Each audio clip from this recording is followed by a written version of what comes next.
Bismillahirrahmanirrahim. Assalamualaikum warahmatullahi wabarakatuh.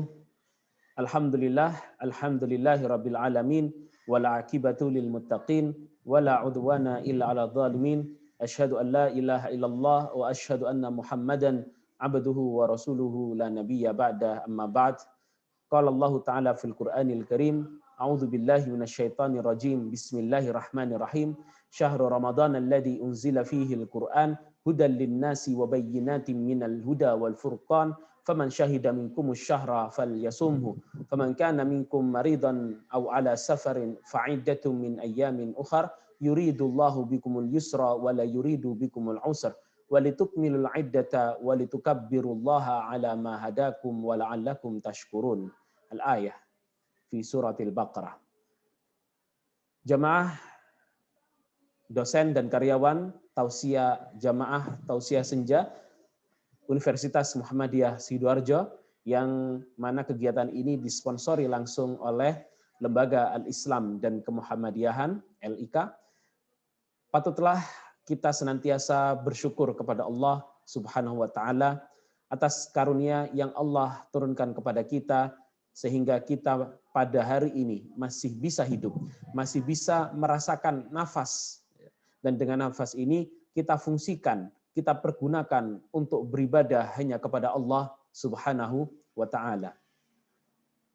Kalaulah seandainya kita hitung berapa banyak nikmat yang Allah berikan kepada kita, maka sesungguhnya kita tidak akan pernah bisa sekalipun untuk menghitungnya. Wa in ta'uddu ni'matallahi lan tuhsuha. Yang kedua, salawat beriringan salam tak lupa kita haturkan kepada Nabiuna Muhammad sallallahu alaihi wasallam, yang mana beliau merupakan suri tauladan kesempurnaan. Beliau adalah manusia yang sempurna. Kesempurnaan itu bukan karena kesempurnaan kekuatan yang beliau miliki, tetapi kesempurnaan itu muncul dari karakter beliau, dari akhlak beliau, dari sajayah beliau, dari tabiah beliau, dari akhlak beliau. Innama bu'istu liutammima makarimal akhlak. Sesungguhnya aku diutus, kata Rasulullah, untuk menyempurnakan akhlak yang mulia. Bukan berarti akhlak pada manusia tidak mengetahui mana yang baik dan mana yang buruk, namun dengan diturunkannya wahyu Allah kepada Nabi Muhammad SAW, itu menjadi pembeda antara yang hak dan yang batil, antara kebenaran dan kesalahan. Pada kesempatan kali ini saya akan sedikit berbicara mengenai Al-Quran, yang mana Al-Quran ini merupakan petunjuk ya bagi kita semua. Pada ayat yang tadi saya baca disebutkan bahwa pada bulan Ramadan, syahrul Ramadan, telah diturunkan Al-Quran. Telah diturunkan Al-Quran, di mana Al-Quran itu menjadi petunjuk bagi kita, umat manusia, menjadi hudan bagi kita.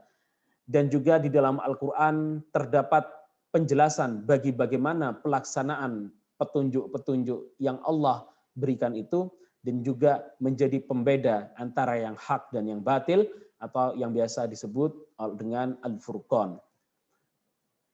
Kalimat Al-Quran juga biasa dinamai dengan istilah Alkitab. Sehingga kalau ada penamaan Alkitab di toko buku, biasanya Alkitab itu mengindikasikan kepada Bible. Tapi sebenarnya Alkitab itu merupakan nama lain dari Al-Quran, yang berarti sesuatu yang dikumpulkan, ya, majama'a wa dhamma, sesuatu yang dikumpulkan dan digabungkan dalam, dan Al-Quran adalah sesuatu yang dikumpulkan dan kemudian digabungkan dari beberapa kata-kata, dari beberapa kalimat, dari beberapa ayat-ayat, dan dari beberapa surat-surat. Di dalam kitab ini, di dalam Al-Quran ini, terdapat petunjuk bagi kita umat manusia, bagaimana kita melaksanakan kehidupan kita. Kalaulah kita berpikir sejenak, kita misalkan membeli laptop, membeli AC, ataupun membeli apapun itu, tentunya produsen akan menyertakan buku panduan bagaimana memfungsikan daripada alat elektronik yang kita beli itu. Sehingga ketika kita mempergunakan alat elektronik tersebut, kita mampu mempergunakannya dengan benar. Tidak kita lakukan dengan sembarangan. Karena kalau kita lakukan dengan sembarangan, maka pasti akan terjadi kerusakan. Misalkan saja ketika ada AC, ya, kita ingin menghidupkannya, tapi kita tombol off. Saya yakin maka AC itu tidak akan pernah berfungsi. Maka agar kita mengetahui terkait dengan penggunaannya, kalau kita sangat baru sekali dalam penggunaan AC, maka kita harus membaca terlebih dahulu buku panduan dari penggunaan AC tersebut atau alat elektronik yang lain. Jamaah yang dimuliakan oleh Allah, begitu juga dengan manusia. Kita yakin bahwa buku panduan yang dikeluarkan oleh produsen dari alat elektronik yang beberapa tadi kita sebutkan, itu kita yakini itu adalah buku panduan yang paling valid dan paling benar. Kenapa? Karena datangnya buku itu dari yang memiliki, ya, atau dari yang menciptakan barang elektronik itu, sehingga sang pencipta lebih mengetahui tentang barang elektronik itu daripada kita yang menggunakan, ya, apalagi barang elektronik itu yang tentunya tidak bisa berbicara dan tidak bisa mendengar, bahkan tidak bisa berpikir. Oleh karenanya, jamaah sekalian, kalau kita lihat seperti itu, maka siapakah pencipta kita? Pencipta kita tidak lain adalah Allah Subhanahu wa Ta'ala. Maka sesungguhnya Allah Subhanahu wa Ta'ala lebih mengetahui tentang siapa diri kita, lebih mengetahui tentang bagaimana kita memfungsikan diri kita, bagaimana kita mempergunakan seluruh yang kita miliki ini, dari ujung rambut hingga ujung kaki. Bagaimana kita seharusnya berbuat, itu adalah yang kita bisa lakukan, ya, yang hanya melalui Al-Quran saja, ya, buku panduan yang tervalid, buku panduan yang bisa difungsikan. Sedangkan buku panduan lain, kalau kita fungsikan, kalau salah kita mempergunakannya, maka itu bisa berakibat pada kerusakan dalam diri kita. Ambillah contoh ketika Allah Subhanahu wa Ta'ala mengharamkan khamr. Allah Subhanahu wa Ta'ala mengharamkan zina.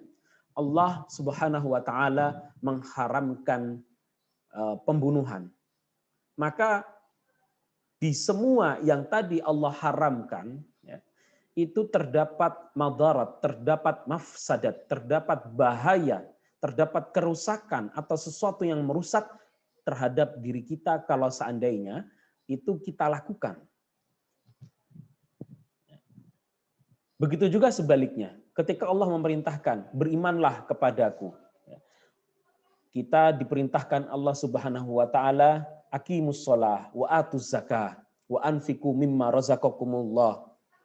Ya, ittaqullah, bertakwalah kepada Allah dan lain sebagainya dari ayat-ayat yang agung, ya, yang Allah turunkan kepada kita, maka di dalamnya kita itu semua akan memberikan manfaat bagi diri kita dan memberikan manfaat bagi orang-orang yang di sekitar kita. Sedangkan tidak melakukan itu justru akan menyebabkan kebalikan, yaitu memberikan madarat bagi diri kita.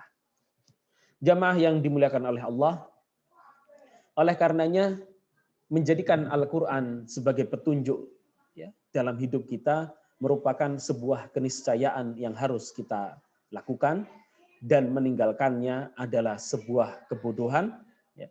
Dan bisa boleh dikatakan kalau misalkan kita memperlakukan AC, ya, atau alat elektronik apapun itu tidak sesuai dengan apa yang ada di buku panduan dan kemudian terjadi kerusakan, maka, ya, itu bisa menjadikan sang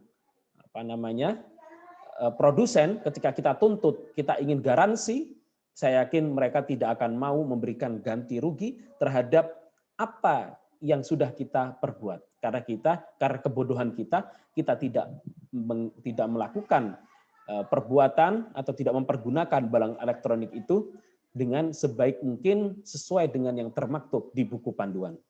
Begitu juga dengan diri kita, kalau kita demikian, ya, padahal Allah sudah mengingatkan, maka yang menjadi tanggung jawab itu adalah diri kita sendiri.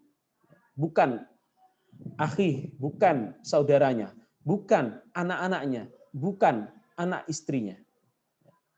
Sehingga tanggung jawab kita terhadap diri kita ini datang, ya, dari kita harus belajar bagaimana kita mempergunakan diri kita, yaitu dengan mengikuti Al-Quran, ya, hudal linnas, yang di dalamnya ada petunjuk, di dalamnya ada bayyinatim minal huda, ada detail-detail bagaimana kita mempergunakan, ya, hal-hal itu, mempergunakan petunjuk itu, bayyinatim minal huda, yaitu detail-detailnya bagaimana kita puasa, bagaimana kita sholat, bagaimana kita berwudu, bahkan dalam masalah wasiat, dalam masalah yang sampai masalah waris, itu disebutkan di dalam Al-Quran dengan sedikit lebih, dengan sangat mendetail. Sehingga di sini Al-Quran menjadi sebuah mercusuar, ya, bagi kita di kegelapan malam, yang mana kita berada di lautan yang gelap gulita. Kita hanya bisa mengetahui arah dengan melihat mercusuar tersebut. Sehingga karena Al-Quran ini menjadi petunjuk dalam kehidupan kita, ya, yang mana kemudian petunjuk itu dijelaskan, ya, secara terperinci, lebih terperinci lagi melalui hadis-hadis yang ada, yang diriwayatkan oleh para sahabat melalui Nabi Muhammad SAW, maka Al-Quran dan hadis ini menjadi Al-Furqan. Ya, Tabarakalladzi nazzal al-Furqan. Ya. Allah lah yang menurunkan Al-Furqan. Al-Quran ini berfungsi juga menjadi Al-Furqan, yaitu pembeda moral, pembeda etik antara yang benar dan yang salah, antara yang baik dan yang buruk. Jangan sampai kita mengatakan sesuatu baik, padahal itu sebenarnya buruk. Ya. Dan jangan pula kita mengatakan sesuatu itu buruk, padahal sebenarnya itu baik. Wa asa an tuhibbu syai'aw wa huwa syarrul lakum wa asa an takrahu syai'aw wa huwa khairul lakum. Maka dengan menjadikan Al-Quran sebagai petunjuk, dengan menjadikan Al-Quran sebagai pedoman hidup, dengan menjadikan Al-Quran sebagai pegangan dalam hidup kita, maka saat itu juga kita tidak perlu merujuk kepada nilai-nilai moralitas yang lain, nilai-nilai moralitas yang dikonstruk oleh manusia. Tapi nilai moralitas yang kita pegang adalah selalu senantiasa berdasarkan Al-Quran dan As-Sunnah, valid berdasarkan Al-Quran dan As-Sunnah, sehingga perbuatan kita, apa yang kita lakukan, semuanya menjadi perbuatan yang benar, ya, dan kita tidak terjebak dalam kesalahan, karena nanti kalau kita melakukan kesalahan, maka madaratnya, mafsadatnya bukan hanya pada diri kita saja, tetapi pada orang lain juga. Kalaulah kita tidak menjadikan Al-Quran sebagai petunjuk, bisa saja ketika kita ingin berbuat kebajikan, malah kita berbuat keburukan. Niatnya ingin berbuat islah, tetapi malah berbuat mafsadat. Oleh karenanya kalau Anda lihat di surah Al-Baqarah di awal, wa idza qila lahum la tufsidu fil ard, jangan kalian merusak di muka bumi. Mereka berkata, innama nahnu muslihun, sesungguhnya kami ini sedang berbuat perbaikan di masyarakat. Ala innahumul mufsidun, mereka tidak sadar, ya, bahwa mereka itu sebenarnya merusak, walakin la yash'urun, karena mereka tidak tahu sehingga mereka tidak merasakan. Bisa jadi karena pengetahuan yang mereka miliki itu berlainan dengan yang seharusnya, dilakukan. Sehingga sekali lagi, mari kita jadikan Al-Quran sebagai petunjuk kita jadikan Al-Quran dan As-Sunnah menjadi landasan moral kita tinggalkan segala landasan-landasan moral, ya, yang diperbuat oleh manusia. Landasan moral itu semuanya kita rujuk kepada Al-Qur'anul Karim dan As-Sunnah An-Nabawiyah, dan kita jadikan kehidupan Rasulullah Shallallahu Alaihi Wasallam sebagai misalan, sebagai contoh, sebagai suri tauladan bagi kehidupan kita. Nasrun minallah wa fathun qarib wa basyiril mu'minin. Wassalamualaikum warahmatullahi wabarakatuh.